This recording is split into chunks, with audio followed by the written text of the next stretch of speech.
Hello, Arjun.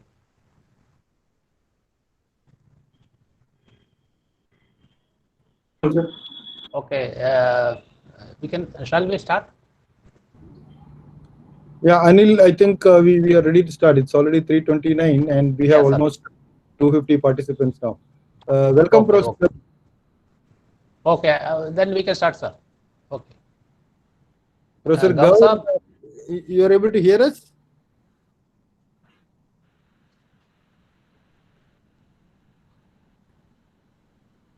Hello. Professor Ramesh Gaur, are you able to hear us? I think his mic is muted. Yeah. Arjun, please check whether his mic is muted or not. His mic seems to be muted.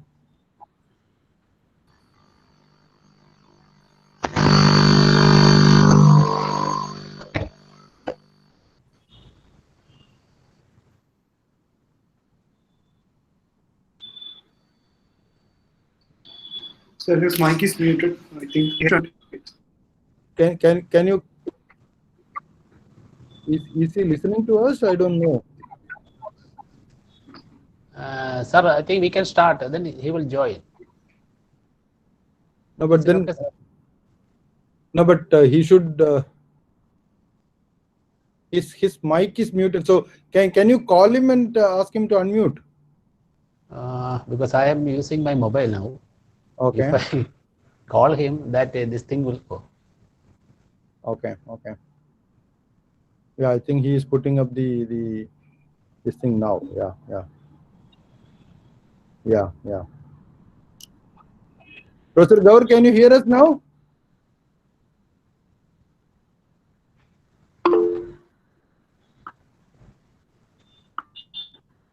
Professor Gaur, you are able to hear us?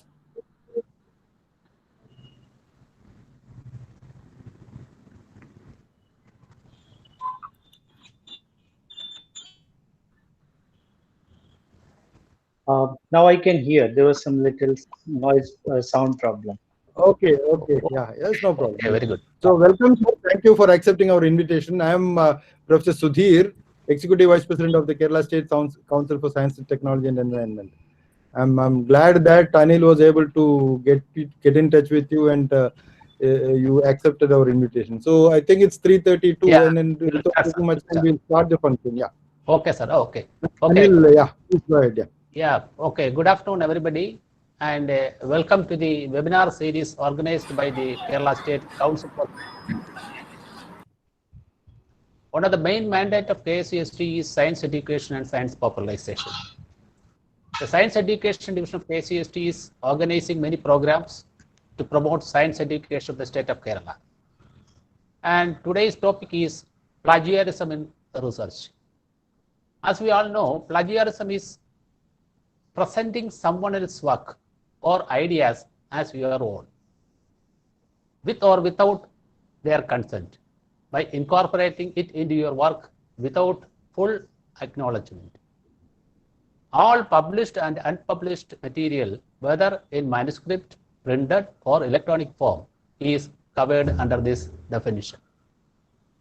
Today, we have with us Professor K.P. Sudhir, Executive Vice President at KCST, Professor Ramesh C. Gaur, Dean and Director, Indira Gandhi National Center for Arts, New Delhi, and Sri Arjun Prasad, Scientist, KCST, and myself, Dr. Anil Kumar C., Senior Principal Scientist and Head of Science Education Division, KCST. On behalf of KCST, I invite Professor K.P. Sudhir, Executive Vice President, KCST, to officially invite and introduce the speaker. Sir, please. And thank you, Dr. Anil.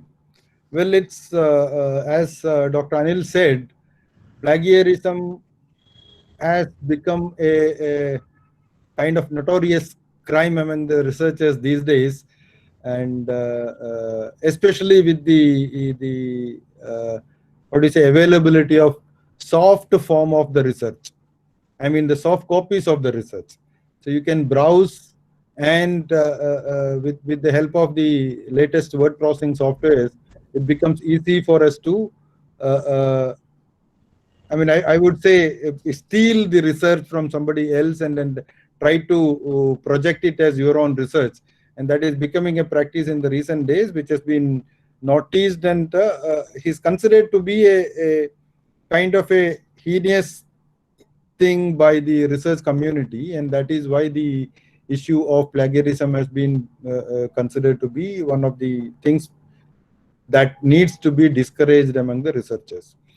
And what kind of plagiarism and different ways of doing it and all, I am sure that Professor Ramesh Gaur will cover in that.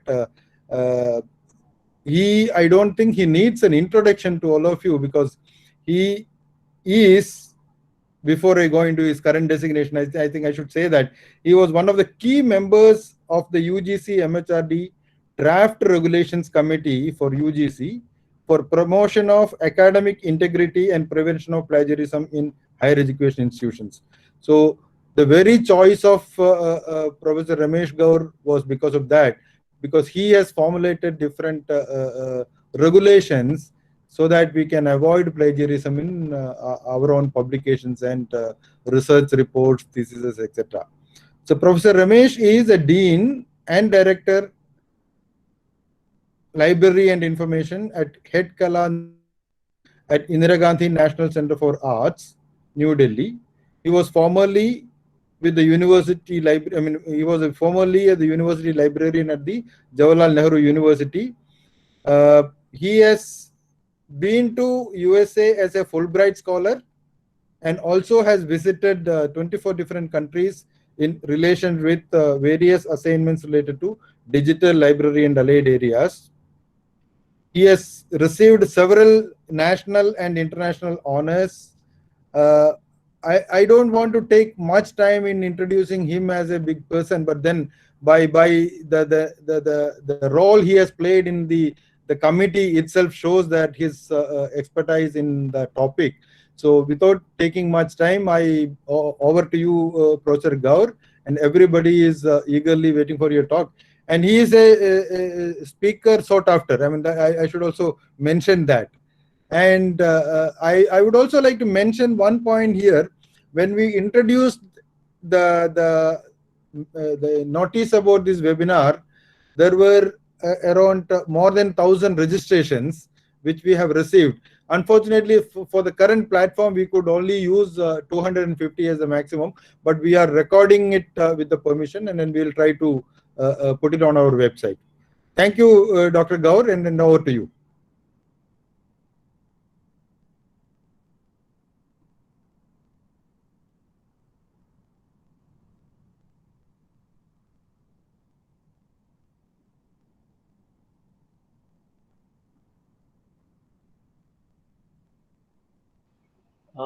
Can you hear me? Yes, please. Just give me 1 minute, because there's some problem in the headset. I have to switch off this Bluetooth. Okay, no issues, sir.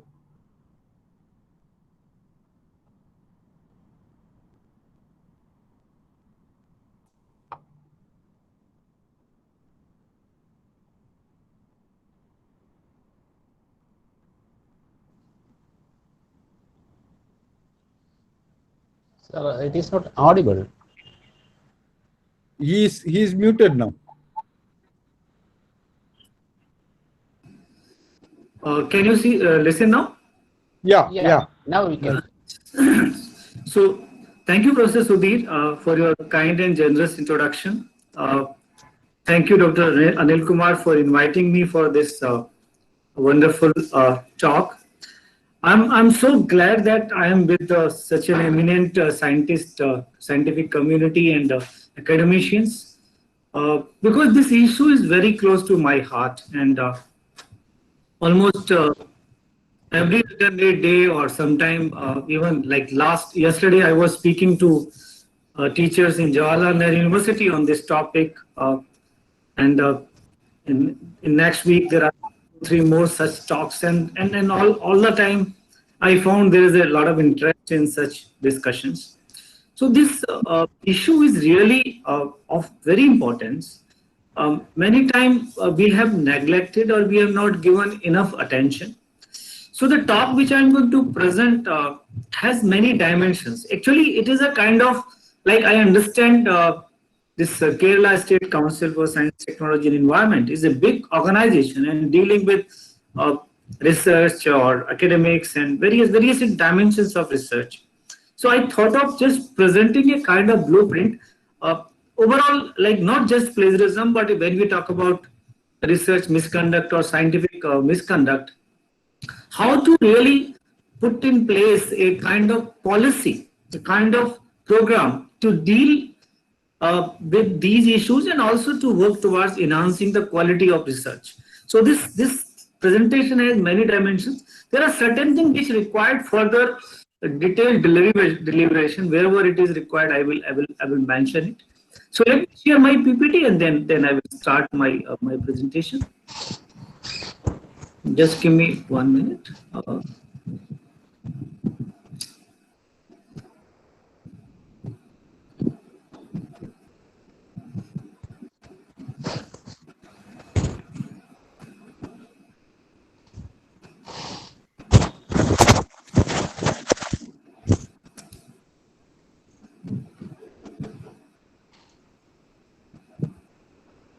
Hope you all can see my PPT.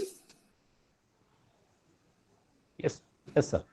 Yeah. So welcome you all to this talk. So the topic which I'm going to speak is plagiarism in research. Let me thanks KCST for inviting. And the first thing which I want to start is research quality. Quality of research writings mattered, not just quantity. So in this regard, I would like to bring your attention. There was a statement made by Mr. Narayan Murthy that in the 1980s, India was among the top 10 countries in the world producing original research.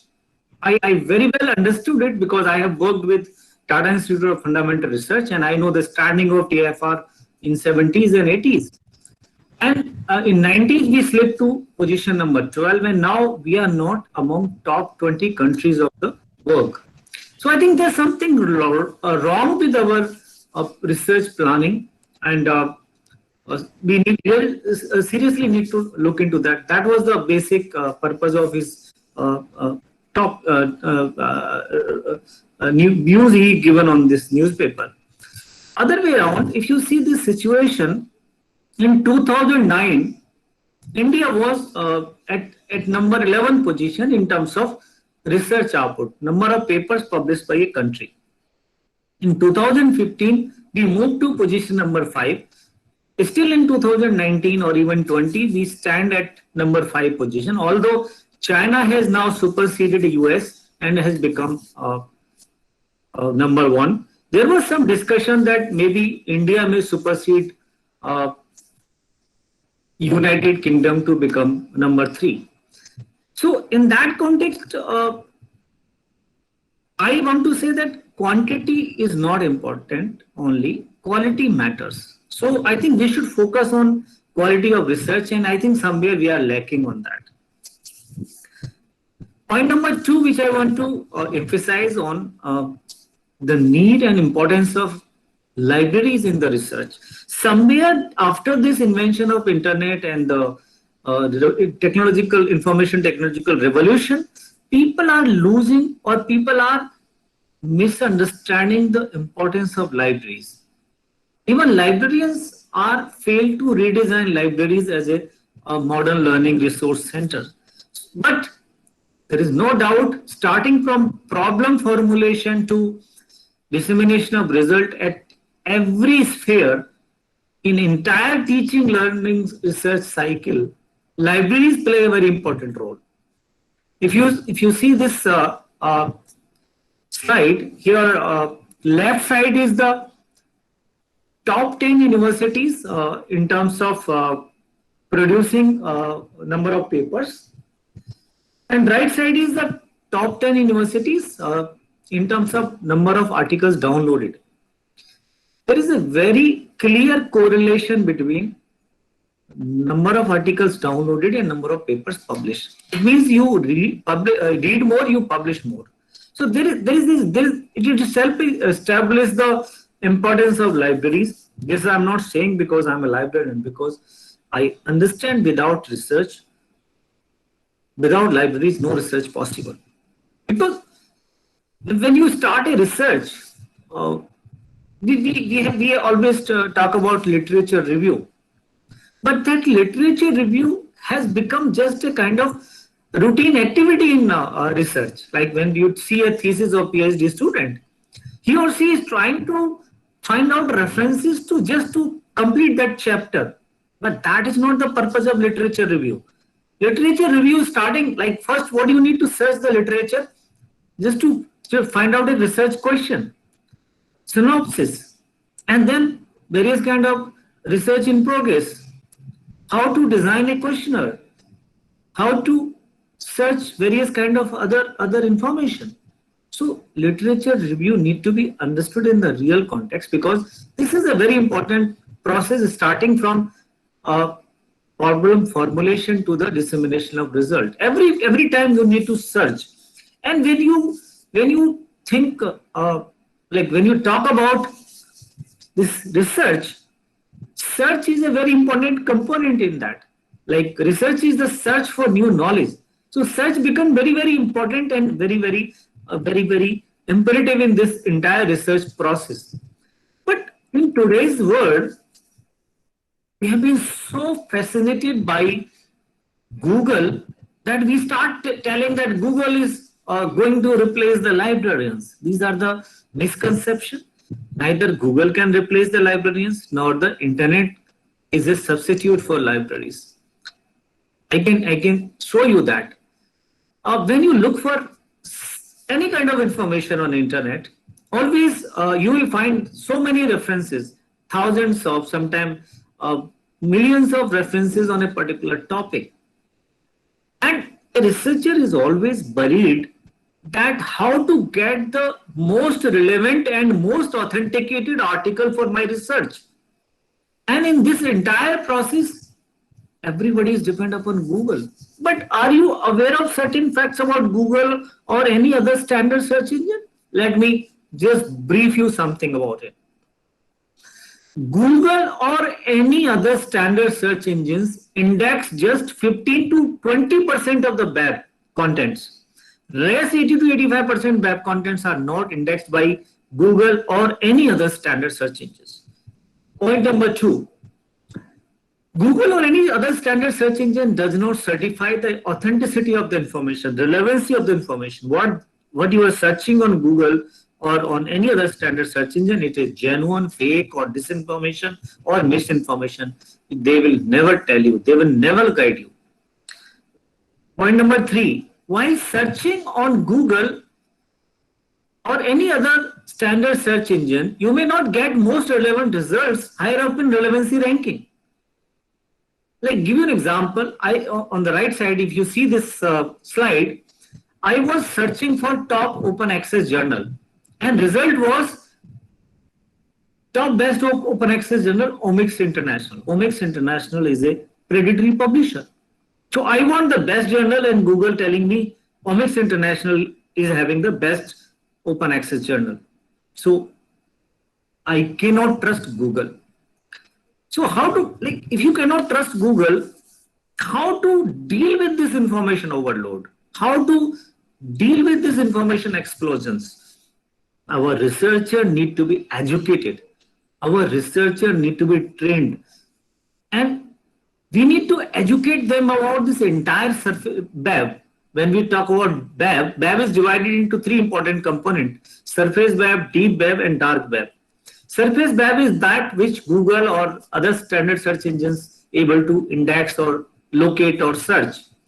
But there is something called deep web, which contains a lot of information, valuable information, academic information, research information, government data. It is not searchable through Google or any other standard search engines. So how to search that deep web, which is huge?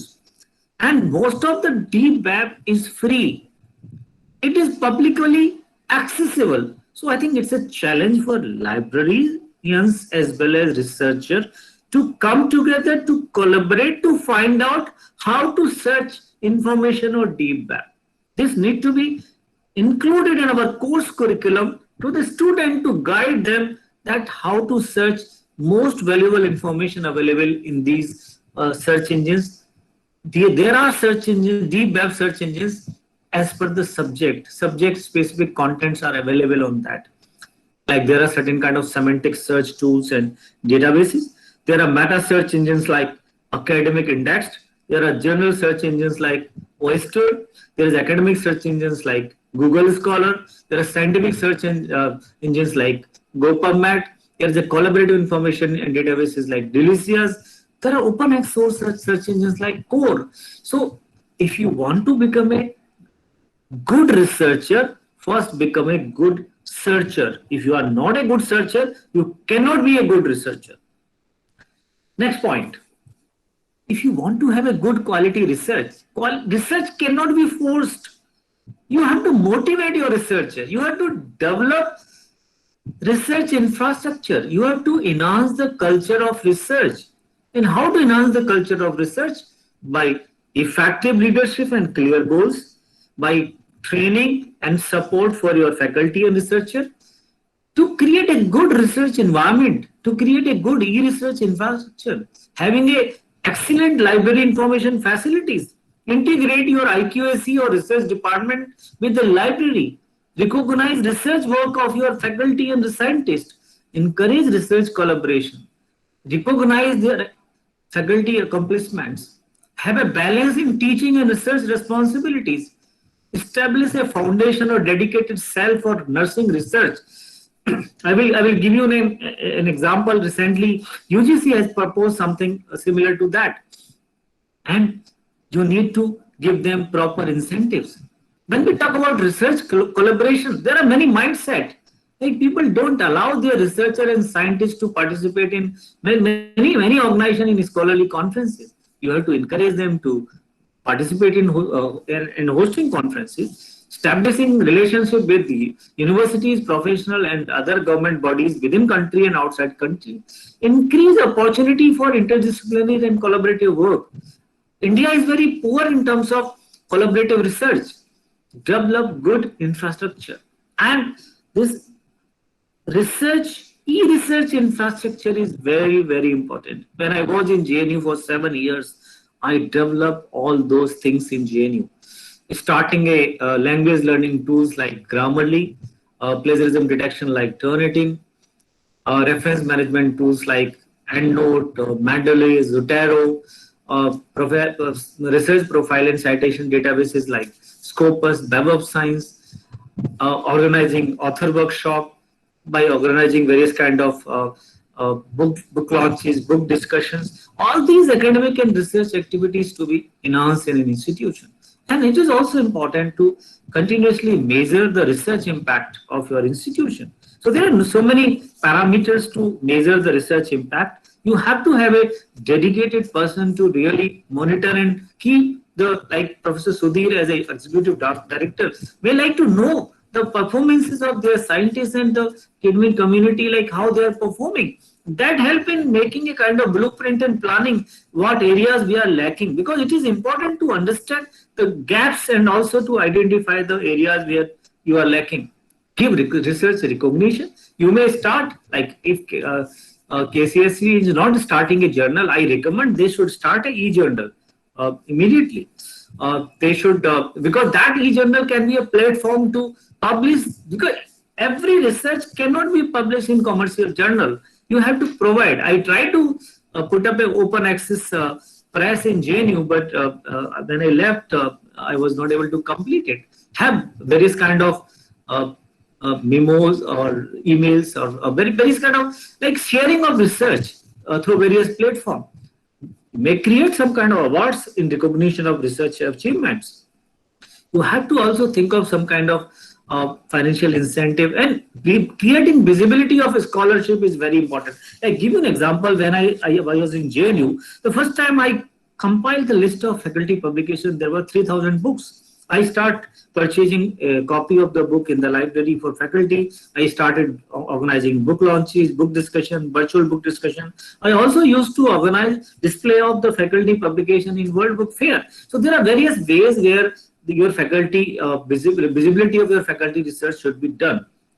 Similarly, your faculty has certain responsibility. They should learn how to create a research profile. It is very important for them to know about tools like ORCID, and they should be registered at ORCID, ResearchGate, Mendeley, Academia, Google Scholar, etc. They should also publicize and promote their institution as well as their themselves on LinkedIn, Twitter, Facebook. They should track their research using various indexing databases. Self-archive, you should create, KCST should create an institutional repository where all the articles contributed by the various scientists should be archived in this institutional repository. And the person who are working in libraries in these institutions, they should take lead. You should share your research through various research forums to make it more visible, to have more citation. Marketing is very important. People should know about your quality research. Only then people, like India's average citation score is less than 1 because we don't market ourselves. So now let's move to the research writing.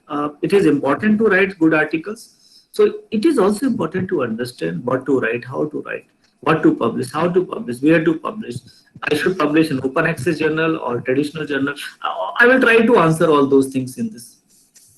Now, as a part of KCST, it is important to understand various UGC regulations and guidelines. So it's meant for universities, but also very relevant for any kind of research institution. So I just want to bring to your attention to various UGC regulation. One is that every PhD student should submit their thesis and dissertation in Shodhganga repository. That UGC regulation, which Professor Sudhir mentioned, which I was the member, is also guidelines also to be implemented.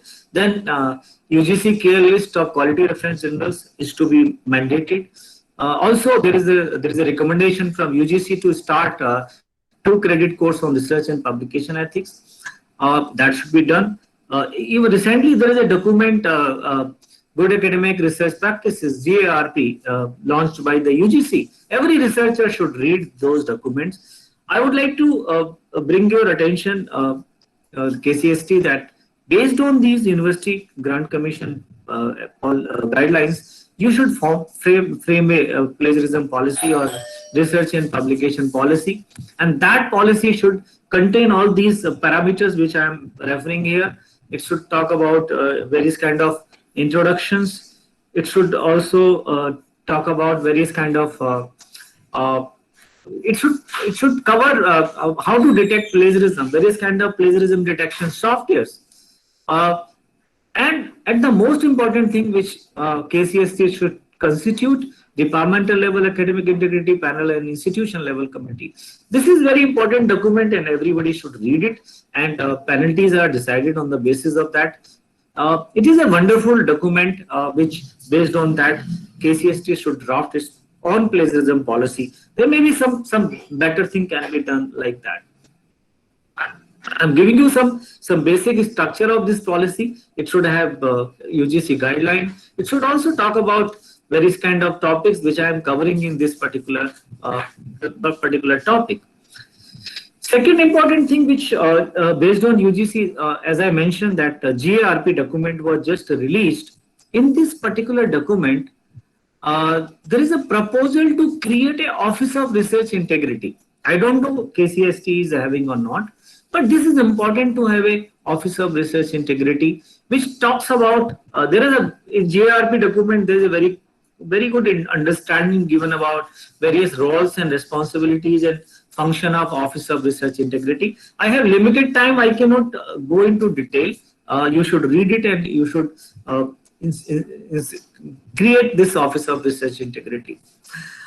When we talk about research and publication ethics, it's quite huge.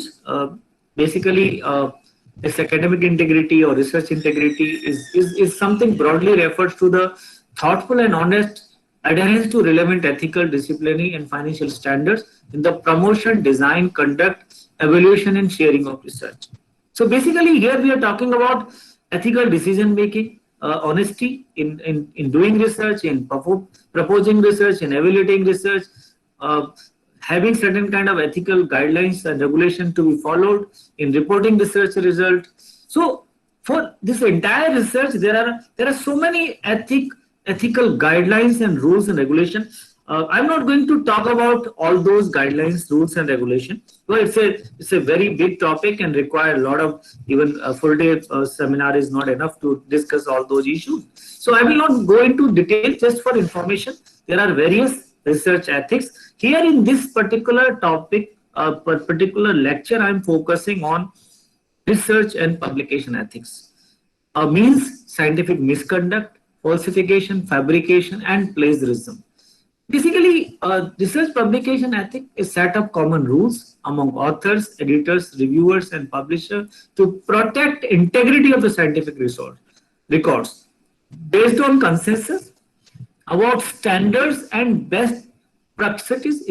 Ensure the integrity of the scientific records. So when a reader is reading a particular writings, or a examiner or reviewer is seeing particular paper, he or she can trust the researcher. So there is some more unethical issues, like you cannot publish same paper in 2 different journals, so and so. Basically, before talking about plagiarism, let me give you some difference between copyrights and plagiarism. Copyright is about protecting the rights of an author. Plagiarism is to give credit to an author. Copyright is applicable only to licensed contents. However, plagiarism is applicable to any kind of content. So, plagiarism is not covered under IPC, but copyright is well covered in IPC and a criminal or punishable offense. So let's move ahead with this discussion on research misconduct. Why do we do research? To contribute to or extend knowledge. How do we do this? By building on the work of others. Means no research can be done without referring other references or other publication, maybe article, books, or any kind of information sources. There is no harm in using any other material or any other source. The important thing is that when we are reporting research in form of a monograph, in form of an article, or in form of any kind of publication, we are expected to place our research in the right context so that people know that we are aware of what else is happening. We need to show that we understand where our work fits. We also need to make it very clear that our report contains an analysis of similar and relevant work. And when you are reporting your research, you need to make a clear distinction between what are your own ideas and what ideas text you have borrowed from references. And that idea can be anything, any kind of research data, opinions, pictures, figures, tables, whatever, print, non-print, verbal, non-verbal, whatever we are using, you have to give credit to that particular information, what you are using from third party. You are not the writer or you are not the creator of that information. And why it is important? It is important because a reader, an examiner, reviewer must understand the difference between your own work, your opinion of the work of others, and the verbatim words of others, and your ideas or your original ideas. And if you are unable to make that distinction, you are in trouble. And what is that trouble? If you fail to make that distinction, it is a kind of research misconduct. Means fabrication, falsification, plagiarism, or any other practice that seriously deviates from practices commonly accepted in the discipline or in the academic and research community, generally in proposing, performing, reviewing, or reporting research and creative activities. So these research misconduct are in various forms. So let's talk about these research misconduct, and most important is plagiarism. Fabrication. It is also referred as intentional plagiarism or an academic fraud. So this is an act, intentional act of making up data or results and recording or reporting them. Means you are using fake data, you are using fake result, you are reporting something which never has been done, something which has never been completed. And I want to give you an example in this. There is an institute in Chandigarh, IMTech Chandigarh. It's a CSIR lab. One of the researchers from that institute went to South Korea. And after returning from that, he informed his supervisor that I have done some wonderful research. And along with supervisor, 7 articles were published in various journals. Later, it was found that the data on the basis of those 7 articles were published. It was fake data. No such research was done by that researcher. So ultimately, both researcher and the supervisor were thrown out of the institute. So this is the way people use various kind of fake data or fake result or fake reports. Now, another important issue of intentional plagiarism is falsification. Means manipulating your research materials, equipment or processes, or changing or omitting, suppressing data or result without scientific or statistical justification, such that research is not accurately represented in the research record. This would include the misrepresentation of uncertainty during statistical analysis of the data. Means you want certain results which are not possible through your data, and what are you doing? You are manipulating your research to get the desired result. This is also a kind of academic fraud, and it is also an intentional act of plagiarism. Now, moving ahead, what plagiarism is defined? It's an act of stealing someone else's work and attempting to pass it off as your own work. And it is found in every kind of writings or verbal, non-verbal, audio, video, all form of documents or information. It is found. Apart from intentional plagiarism, there is a form called unintentional or accidental plagiarism. Means you are committing you are doing a mistake unknowingly. You don't know it is plagiarism, but you are committing, like using minimum or careless paraphrasing, failing to document or cite properly, quoting excessively. Suppose a paper is having 60% quotations. How you can say that this is an original research? Failing to use your own voice, may not know how to take notes properly, unfamiliar with the international style of documentation, taking the ideas of other writers and mixing them together without proper paraphrasing or summarizing or citation. English as an international language, sometimes we are not very confident. Like you have learned Malayalam.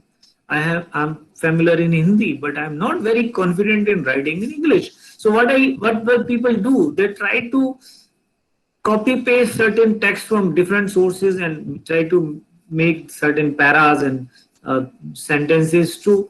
So in that way also a lot of such errors happens. So in that case, like we need to make a lot of such improvement. Self-plagiarism, using your own material, previously published material, and I will tell you, your paper, your reference, your book is just like a reference. There is no difference between others' papers and your paper. So you cannot use. There is only 3 ways you can use others' material: by paraphrasing, summarizing, or quotation. That's the same rules apply to your writings also. And UGC has very beautifully clarified it also. Some discussion and some doubts. So it has been clarified by the UGC that the reproduction in part or whole of one's own previously published work without adequate citation and proper acknowledgement, and claiming the most recent work as a new and original for any academic advantage, amounts to be text recycling, also known as self-plagiarism. and it is not acceptable. And there are various examples of self-plagiarism given in this slide. Republishing the same paper already published, publishing the smaller accepted work from a longer and previously. Like it is also called salami slicing, reusing the data already used in published work. So breaking up your longer study in smaller study, that is also a kind of salami slicing. Paragraphing one's own previously published work without due and full citation. So self-plagiarism is also punishable offense and it is not acceptable. Consequences. Tell your researcher plagiarism is not just an ethical issue. There are penalties for both researcher and the faculty. It will never leave you. If you come across nowadays, people are writing that this person has done this person has done. People are also finding opportunity to malign certain people and just to target certain people and also to identify certain people. So the penalties, current penalties based on UGC regulations 2018, this is applicable from 31st July 2018.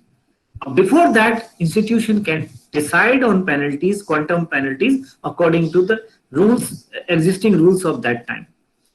So it is a punishable offense. And when we talk about people involved in that, not just student, even people at highest level are found engaged in plagiarism. This was a German education minister, and her thesis was found plagiarized. She has to resign it. There are some doctors in Gulf countries. This was the case I was referring. IMTech CSR scientists used fake data in 7 papers. There were some professors in Pune. Some BC was asked for clarification. Sometimes people can take extreme step in disgrace. This gentleman was one of the 11 authors on one paper and one of the 8 on the other authors. So basically, these papers were retracted because of plagiarism, and in disgrace, this gentleman committed suicide. Similarly, in India, in Gujarat, there is a B. Nirmal South Gujarat University. One MP student, when her matter was investigated, somebody charged that her MPhil dissertation is plagiarized. She committed suicide. So this is not good for anybody. Plagiarism is not good for anybody, neither for the student, nor for the institution, not for the faculty, not for institution, not for the country also. What publishers do? Rejections and retractions. And how they do this rejection and retraction? There is a committee on publication ethics, which was established in 1997, and mostly every journal is a member of this. And this committee has a pre-publication checking plagiarism and also post-publication plagiarism checking flowchart. And every publisher has to follow this. Those are the member of the COPE, they have to follow this. At the same time, this committee on publication ethics has given certain guidelines how to take action on plagiarism. If it is a minor case of plagiarism and paper has been submitted, author is being asked to rewrite. If its paper has been published, author is being asked to correct it. But if it is a major case of plagiarism, submitted paper is to be rejected, published paper is to be retracted, and same time the institution of those authors need to be informed by the publisher that so and so person has found plagiarized, has found in plagiarism cases. These actions also vary from publisher to publishers. Those mandatory guidelines are there, but some publishers do something quantum punishment more than what COPE has recommended. It is not binding to take only that action. Sometimes they take minor action, sometimes intermediate, sometimes severe action. And these practices are followed. Retraction cases are increasing and are on high till 2015. But after 2015, the trend, there is a downward trend. Why it is so? Because now every publisher is having a well-established system of checking plagiarism. And because of that, the cases are decreasing. Now I'm coming to the part where I just want to give you some kind of tips how to detect plagiarism, analyzing similarities. I recommend that your institution, university should organize a training program on whichever software you are using. Generally in India, there are 3 softwares, Turnitin and Authenticate and Urkund. So whatever software you are using, you should have training in that. I say the quality of the software is based on two important things: databases for content matching, and Crossref is connected with Turnitin, and it is available in 27 languages. So that's why it has some superiority over other softwares. There are a number of advantages of these softwares, like help in preventing preservation, also in peer review system, and number of other things. But these software also have certain limitation. The documents like tables, graphs, images, and latex formula, etc., cannot be checked through these softwares. But still, it is important to understand nitty-gritty of how to make use of these software. So there are two important things which I want to bring to your attention. One is, before checking similarities in any software, you should know what to be excluded. What are exclusions in our policy and our guidelines? So these exclusions include bibliographies and quotations.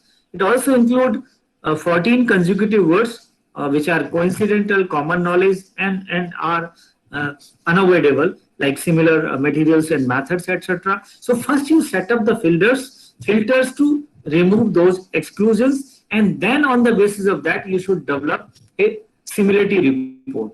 That is also referred originality report. And now you analyze that similarity or originality report. It is important for you to understand that these similarities can be because of many reasons. First, wrong citation. Second, missing citation. Third, copying. Fourth, common knowledge. Fifth, unavoidable things like similarities because of common materials and methods and other examples. And you need to check in each and everything. In this case, like there may be certain exclusions, like PhD student can include his or her paper in the thesis. So those exclusions are also allowed to be excluded. And these similarities, generally people say how many similarity percentage are allowed. UGC has given relaxation that up to 10% similarities are not considered as a punishable offense, and beyond that it is considered punishable offense. 0% should be the ideal limit, which may not be possible. Any similarities can be plagiarism. All similarities may not be plagiarism. So please understand, similarities are indicative that these are the similarities from internet to your sources. Now it is you, supervisor, researcher, and guide, or the reviewers or referee, they have to really analyze which similarities to be excluded, which not to be, which amount plagiarism, which not. Now let's move to the my next part of the presentation: how to avoid plagiarism. There are certain things which are important. The best way of avoiding plagiarism is be simply honest in writing your thesis or research writings. Understand what is plagiarism, how to detect, how to avoid it.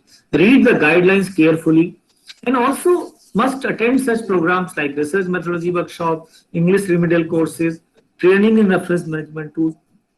Library resources are also very important. You should know what are the library resources, important library resources are available.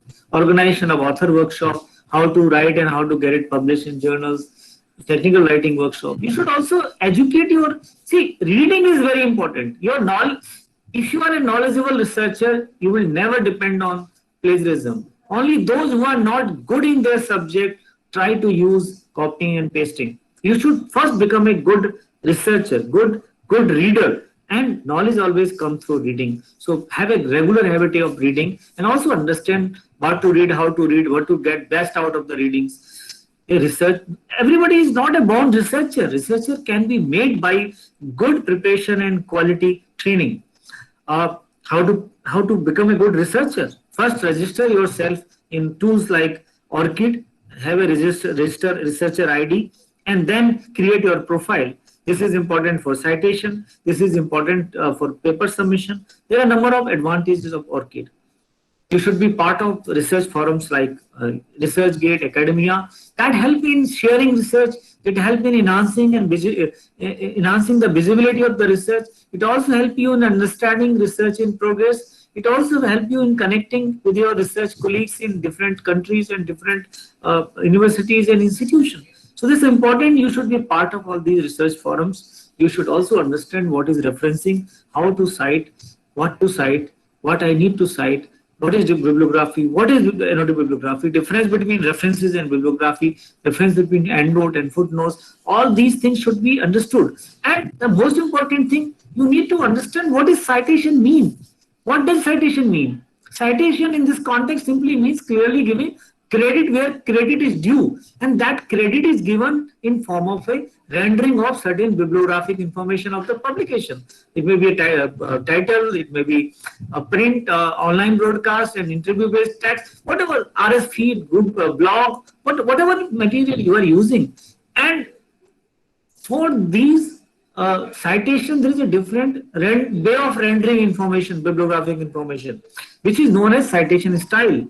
Like subject dissimilarity, there is a different kind of citation style. In humanities, there is a MLA. In social sciences, APA is more popular. In sciences, there are a number of citation styles. So all these citation style you need to understand, and on the basis of guidelines, you need to choose which citation style you want to use for citation. But most important thing is that instead of learning all these citation style, you should learn modern reference management tools. I will tell you this in the next part of the presentation. When you are writing a paper, nobody expects you to write like experts in the first go, but everybody expects you that you write like a serious researcher, intelligent student and researcher. So be confident, must be very good in your subject, and then start writing your paper. And when you are writing, wherever you are using a reference, you should cite that reference. There are only 3 ways of using any other references: by summarizing, paraphrasing, and quoting. No other way to use others' material. So you should understand all these 3 important things: when and how to summarize. When you summarize, you provide your readers with a condensed version of an author's key points. A summary can be as short as few sentences or much longer, depending on the complexity of the text and the level of detail you wish to provide to your readers. Even when you are summarizing, you need to cite the source, because idea does not belong to you. Idea belongs to somebody else. Paraphrasing. A paraphrase is a restatement in your own words of someone else's ideas. Changing a few words of the original sentence does not make legitimate. You must change both the words and sentence structure of the original without changing the content. And you should understand, after even rewriting or reparaphrasing, you need to give citation credit to that particular original creator of the source, because you are not the creator of the information, somebody else.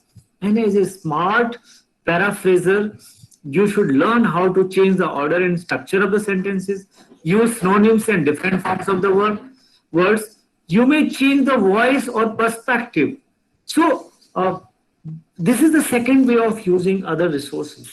Third way of using others' material is using quotations. And when you are using quotation, you should also understand the nitty-gritty of the quotations. What is quoting? When to quote? How much to quote? How do I incorporate quotation in my papers? Quoting within quotes. How do I include long quotes in my papers? Single versus double quotation. Punctuating quotations. The basic rule of thumb in all disciplines is that you should only quote directly from a text when it is important for you, your reader, to see the actual language used by the author of the source.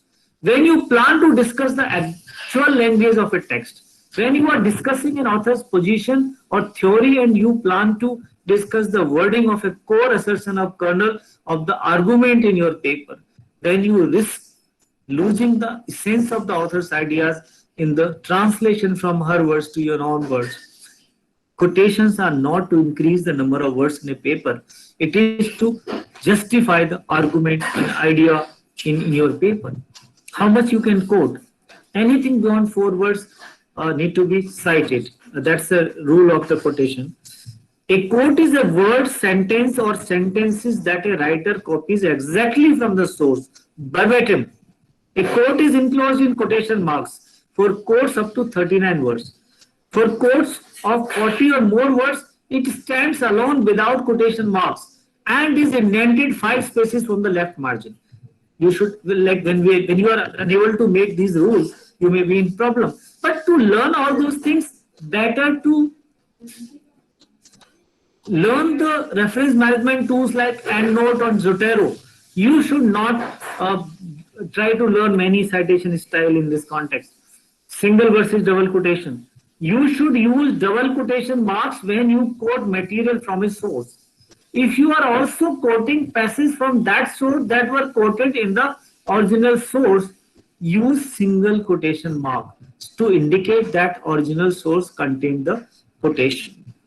Punctuating quotation. In the system of punctuation used in the United States, periods and commas go inside quotation marks, except when you use in text citation. In those cases, periods and commas go outside the quotation marks.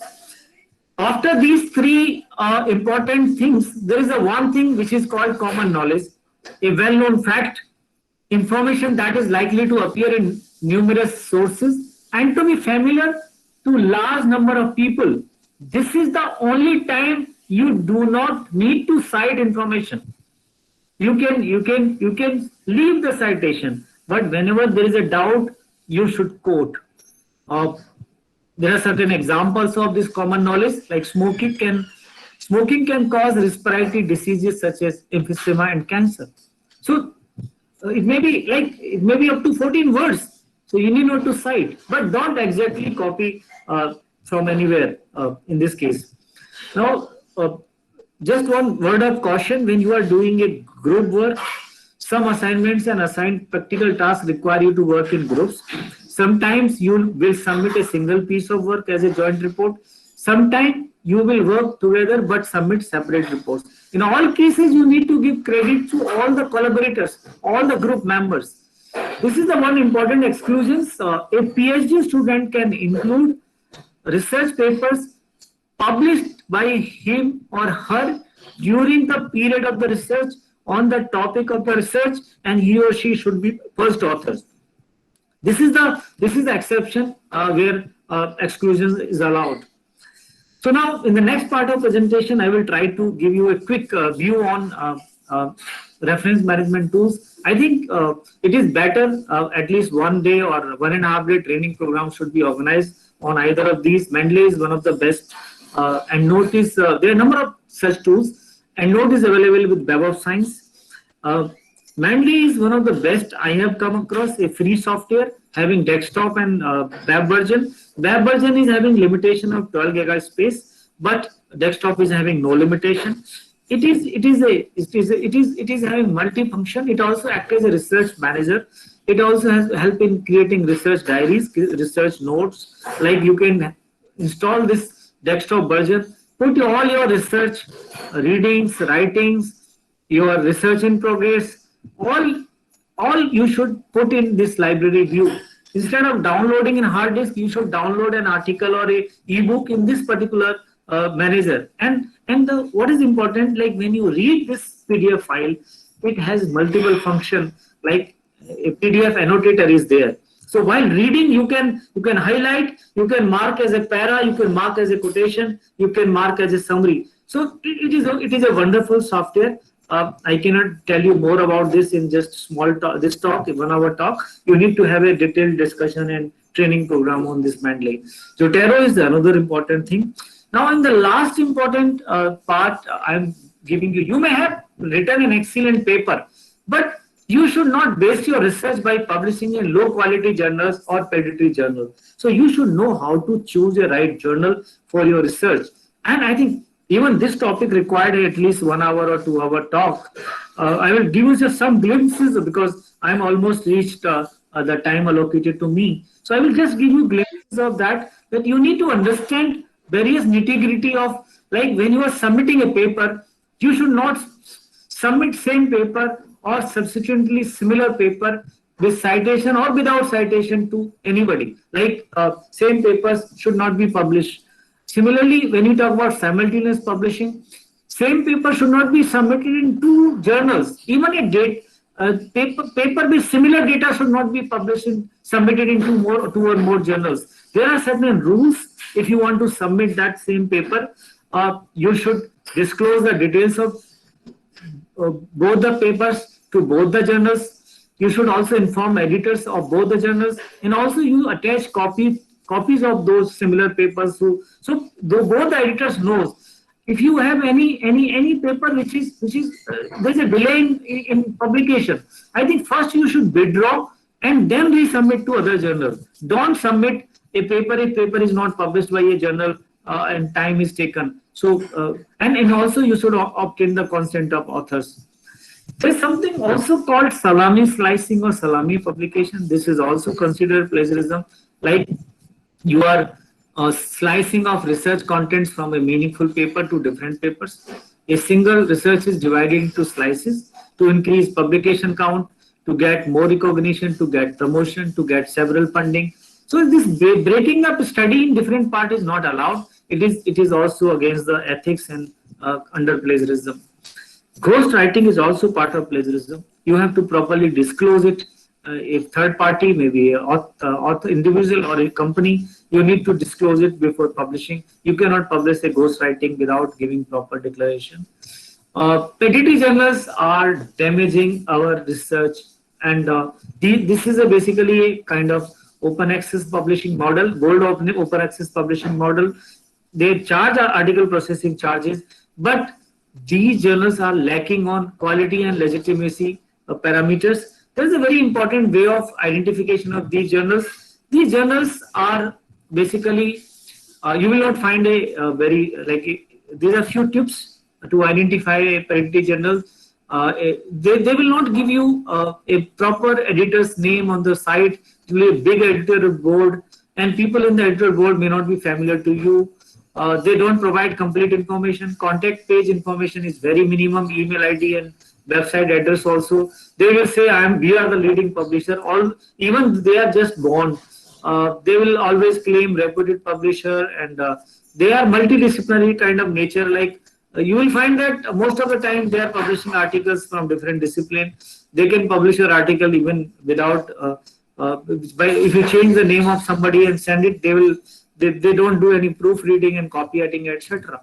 So how to check these predatory journals? There are some guidelines, but due to the paucity of the time, I will not able to give you more details. But there are some lists also, like Craver's list or predatory journals list, predatorjournals.com. But the most important thing for Indian researcher is the UGC care list. You should not publish your article in any journal other than UGC care list.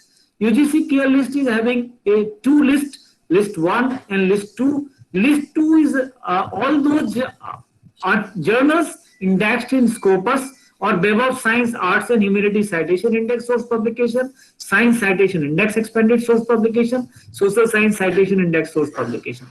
List 1 is about journals which are found qualified through UGC care protocols, which are mostly Indian journals, especially from discipline of arts, humanities, language, culture, and Indian knowledge system. So you should not publish in any journal which is not listed in UGC care list.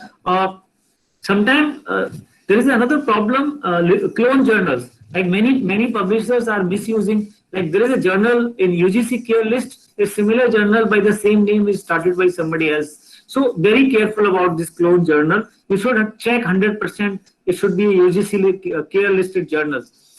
When you want to choose a journal, before choosing, checking that journal in UGC care list, there are a number of ways of checking journal. Various publishers are having various kind of journal finders list, like journal finder by the Elsevier. What you need to do to prepare the abstract and the title of your article, and then look for the journal. I always recommend first decide in which journal you want to publish, and then you should write your article. So Elsevier is having journal finder. Web of Science is having this master journal list. JNA is another platform to check such journal. Then this journals guide is also a platform where you can put your abstract title and paper title and the manuscript abstract, and you can find out which journals are relevant. SciHub, not SciHub, is another platform to check this kind of requirement. Biley is having Journal Finder Beta. Springer Nature is having journal suggester. So all these sites, like these specific publishers provide listing of their own journals, but the Journal Guide and Jane, etc., provide multiple journal lists. So you can take help from these quality journals things. What I suggest, first you check in these journals and find out which journal is important for your research, and then you check that journal, is it available in UGC care list or not. On the basis of that, you should publish. Now let me conclude because I have a time constant of finishing in an hour. Plagiarism is a kind of theft which need to be stopped. It can be done with a proper awareness, proper training, and we need to give a message to all the researchers. It is in your interest. It is in the interest of your reputation, your academic career. If you are a good researcher, everybody will respect you. If you are a plagiarist, nobody will respect you. You will be always live in a fear. Your job can go anything. We are living in a very transparent and open society where everything is available on internet. So be very careful. Should not do any kind of plagiarism. And institution like KSCST should develop a plagiarism policy. Should develop should start a 2 credit course on research and publication ethics, should also provide proper infrastructure, strengthen the library system, and whatever blueprint I have given to you by creating a good research culture, this can be eradicated and this can be minimized, hence quality research can be produced. With this, I thanks all my resources which I have used in this publication for the talk. I have given acknowledgement to each and every source. Any omission is regretted. And these are my email ID. And now I will close my PPT and will come to the platform. If you have any further interaction, questions, queries, I'll be happy to answer that. Thank you very much.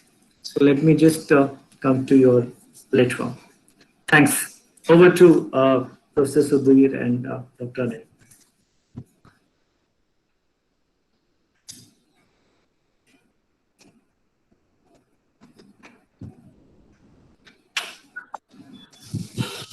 Thank you, sir.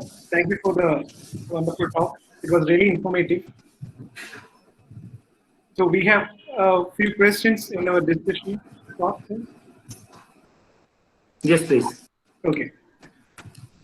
So most of them you have covered. Most of the questions they have raised, I think you have really covered. So basically, according to you, what are the important softwares which are freely available to check plagiarism? Arjun, I never recommend use of any free software. There are 2 reasons for that.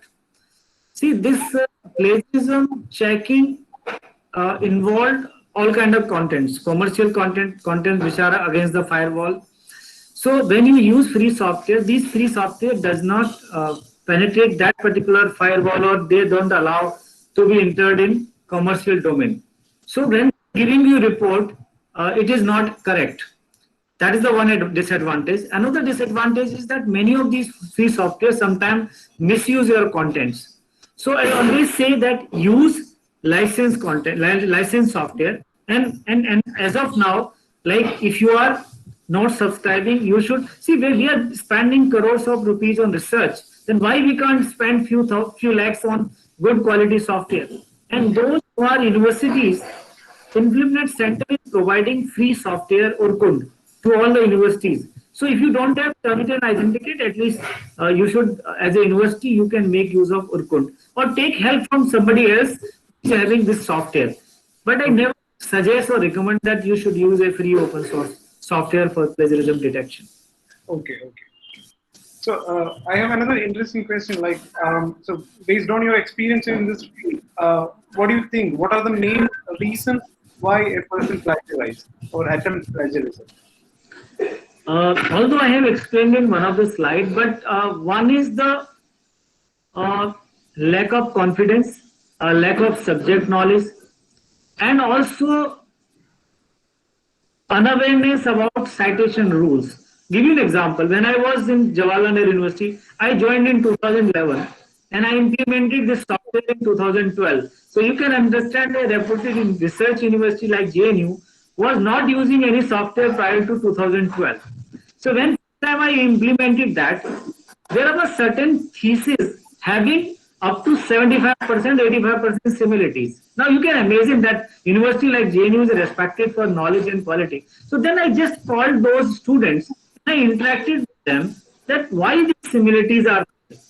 So what I found that they were not aware. Their understanding was, sir, I have given reference. Now I can take whatever I want from this particular. Actually, most of the people are not aware that there is only 3 ways of using other references: summarizing, paraphrasing, and quotation. Verbatim, only quotations are allowed. Like even I have seen some expert. I was very interesting thing. I was listening some expert talking on this topic, and he was suggesting that you can use text with the permission of copyright holder. That is not allowed because rules are very clear that besides your own idea, if you want to make any references, it is only 3 ways: summarizing, paraphrasing, or quotation. Verbatim is only quotation. And if you want to make any other, that is called reproduction. And reproduction is something you need to declare that this information has been reproduced from which book, which article, and in that case you need to have the permission of the author. So the major reason is that people are not aware of that. We are lacking. Even in, I think I recommended when this course was, the regulation was recommended, that at undergraduate level, we should introduce a course on citation and referencing, because people are not aware what is the citation. See, like master's level student, they don't know what do you mean by citation, how to cite, like how where the numbering should be put. Then I don't blame them because our education system lacks that clarity. And I'm a little disappointed because despite of almost I think 2 years of this regulation implementation, still that awareness has not been created. Like this GRAP document of UGC is very good document, but basically what is required, the kind of level of understanding at a level of graduation level, a school level. Even in US, this Turnitin is having 2 versions, masters and advanced. This master level Turnitin is used in schools. When school students are submitting assignment, they have to check for Turnitin. So that, because you have to create a culture, like even our teachers, school teachers, we need to educate them. Like small kids, you might be having a kid, or if you are married, like when the school assignments are given, holiday homeworks are given, students are copying from Wikipedia or different sources, and they are submitting and writing their own names. And the teacher is giving excellent, outstanding, very good, without bothering that contents are not created by the student. So we need to educate the student at that level. No, this is not your content. You should acknowledge, you should give credit to the original source. So that kind of level of understanding at referencing and citation at school level and college level is very important. And that is the only way to improve the quality of research and citation. Then people will know, people will understand that I am doing this wrong. As of now, they don't know they are doing wrong. A person at PhD level is not aware of referencing. They don't know what is the difference between endnote and footnotes, and why endnote, why not reference. So all these things need to be explained to them. Okay. And my second question was something related to this, like how strong is our legal system or our policy system towards this curbing the plagiarism in a country like India? See, basically, plagiarism, as I mentioned, is not a punishable offense in the code of law, Indian code of law. It is considered an ethical norms, and it is left to the societies, to the communities, to the universities, to the institution to take the course of action. I will give an example. I will not quote you, but even our legal people are not aware of this, because there was a case against one former vice chancellor of Delhi University. If somebody filed a case of plagiarism and judge not able to understand, and he asked him to go announce a decision to put in the court or in the jail, which was totally wrong, because no Indian law or anything talks about this. See, problem is that we need to, like even in any country, plagiarism is not a under this penal code or code, it is not a matter to be referred in the court of law. It is a matter when there is a violation of copyright, means infringement of copyright. Like suppose someone is violating copyrights, then it goes to court. So in this case, I think universities are fully authorized, like this Kerala State Council for Science and Technology Environment. They have full authority to punish, to throw anybody out of the job, or to divide or to revoke the degree. They all have rights to take action or to do the punishment. So in that, I think legal punishment is not. It is all within the disciplinary action and punishment within the system. Institution. Okay. And now people are doing a mistake, like universities. When UGC has announced a regulation which is binding on all universities, I still feel many universities have not constituted those academic integrity panels, departmental level and institute. Like, give you an example. What if any university has today any case of plagiarism? Somebody came to me. I will not name the university. So that person came to me that, Dr. Gaur, I have been made chairman of a committee to investigate a plagiarism case against a professor.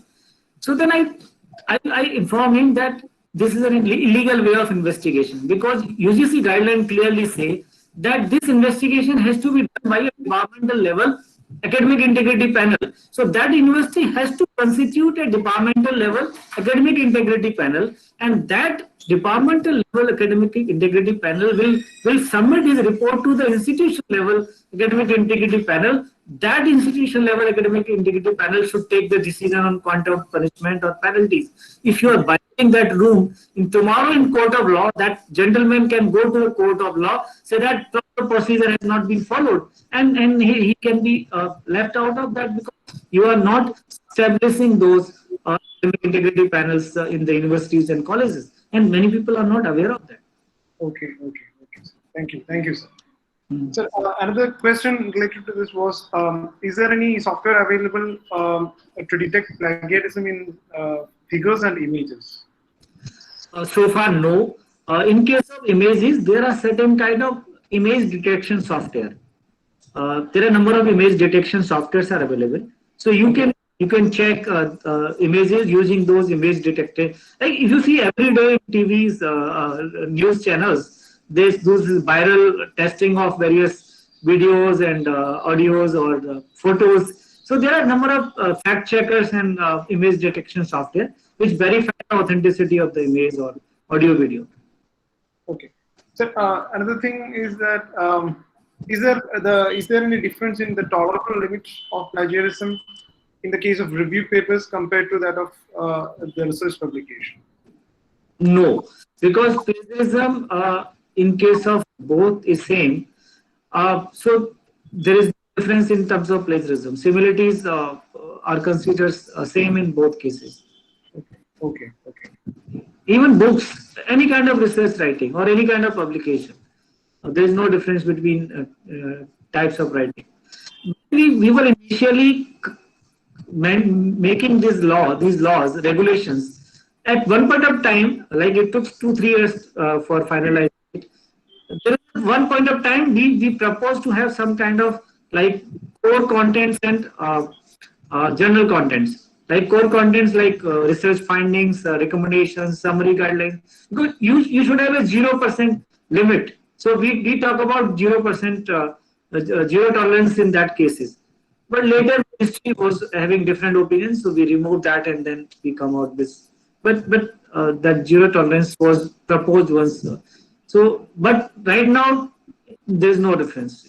Okay. The final question is regarding the slicing. Like one of our participants want to know, like if they are making a short communication to a journal, like based on their preliminary findings, or if you are submitting a full research article including all the findings based on the study, does it comes under the slicing? Anything you are breaking your study in parts and you are not disclosing the information. Like take example, if you are making a short communication of your full paper or earlier paper and you are publishing this as a short communication, if you properly cite and properly give a reference, and that quote that this short communication is based on my full paper published in so and so. So that kind of declaration, if you give, there is no problem. It is well accepted, because you are informing the editor in advance that this particular short communication is based on my full paper, or it's a part of this study. This particular, and there are certain rules for publishing, breaking the study. If you feel something is very important and you want to break study, so then there are two things. If you are publishing that, you should inform the editor and enclose those earlier published material, that this was the earlier paper published material, and I'm preparing a new write-up because this is something new. These ideas are new. Actually, it's all about convincing and making disclosures. You should not hide anything. So tomorrow somebody will say that plagiarism or research ethics, all these are towards hiding anything. If you don't hide, if your paper is published despite of disclosing. Give you an example. I was the member of an investigation team of some very eminent organization of Government of India, and there was some distinguished scientist. So he submitted 2 papers with same data at the same time to different journals. Okay. Not allowed. So the one paper was published, and second paper, then journal was very liberal. They asked him to withdraw the paper, and no punishment was given. But the institute asked for an inquiry. So when I investigated and talked to that, and he was a very senior person, even elder than me. So then I asked that why you did it. He said, Dr. God, I was not aware of that. Nobody in my lifetime told me that this is not allowed. Then he asked me, what should I have done? And you should have published first paper, waited for publication, and then quoting the reference and citation of the same data, then you should have published, because the contents in both the papers were different. Only data was same. So then I suggested that you should have waited for the first paper, get it published, and then use the same data and give the citation to the same data, and then publish the next paper by disclosing that this is the same data used in earlier paper. So many people really don't know, and that's a problem. Like many times they commit mistakes. Okay, sir. As many research students, postgraduate students are also listening to your talk. Just what is the takeaway message? What is your message to them, sir? Yeah. First thing, this 1 hour talk may not be sufficient. I have at least 50 to 60 lectures uploaded on my YouTube channel. My YouTube channel is Professor Ramesh God, and 50 to 60 lectures on these topics are uploaded there and free to everybody. The most important thing for researcher is that they have to be innovative in doing research, because they need to understand modern way of searching information. Never use unauthenticated information. Use the authenticated information. Wikipedia like sources should never be used. Second thing, learn all these modern tools. Like when I introduced this Mendeley in JNU, students were coming to me and they were so appreciative, sir. It is saving a lot of time, because we were wasting a lot of time in manual citation and all those things. So basically, we have technology available for each and everything, for plagiarism detection, for reference management citation. Even like when you want to download articles, like if you go to Scopus, there is an add-on button, insert to Mendeley. Automatically, article is downloaded to Mendeley. So this Google Scholar, and there's so many good tools they need to learn. So make yourself technology oriented, technology savvy, because that save your time and also make your research perfect. If you are using citation Mendeley and making citation using Mendeley, never it will appear plagiarism, because it is a correct way of doing citation. You may commit manually certain kind of errors. And the most important thing is, please learn how to read. See, you have to have a subject expertise. If you are good in your subject, you never required to copy from anywhere. The people who are not well in their subject, only they do the copy pasting. Experts never do it. So be a good reader. Library is the best place for you. Read as much as read. Nowadays, so much information is available on the internet. But you should know which information is good. So reading is very important. Like whenever I'm delivering today. Like every day, I'm talking some or other platform, and some of the topic I'm totally new to me. I still devote 5 to 6 hours on reading new information. I talk to the people. It's like next week I have to speak on something very new topic, which is just emerging. So I just trying to find out from those people who have some references on. So this is a way of interaction, and collaboration is very important. Some kind of mutual learning. They need to learn that how to learn from each other, from your supervisor, from your colleagues, from your seniors, from people on the Facebook, on the Twitter, on the ResearchGate, because you have to be very active and good learner. That's something which if you do that, I'm sure you will become a good researcher. Thank you, sir. Thank you very much. It was really wonderful to listen to you, to listen to your talk on plagiarism, and also basically the ethics you have to follow in research. On behalf of KCST and all the participants, I would like to express my sincere gratitude for accepting our invitation and being part and to be the speaker of this webinar. Thank you very much, sir. And thank you all participants for joining us today. Yeah, and one information to share with all of you. At IGNCA, I'm conducting 2 online courses. One is Research Publication Ethics. That is based on 2 credit course of UGC. And another is the Research Methodology, which is 12 weeks, and Research Publication Ethics 6 weeks. It's an online course. The current batch is going on till November, and the next batch we will announce in January. So any research scholar wish to join from anywhere is most welcome, because in 12-week course we are providing not just plagiarism. We are providing various kind of research processes, data collection techniques, various kind of data analytic tools like SPSS, R software, and all those things.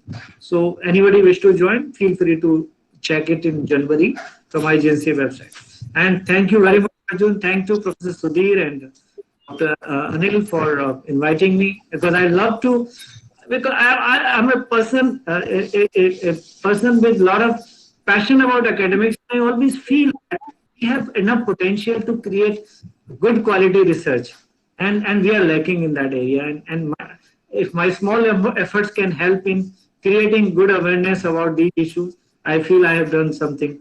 I have written back something to society. So thank you very much, and all the best. Thank you. Thank you, sir. Thank you for joining us. Bye-bye. Bye.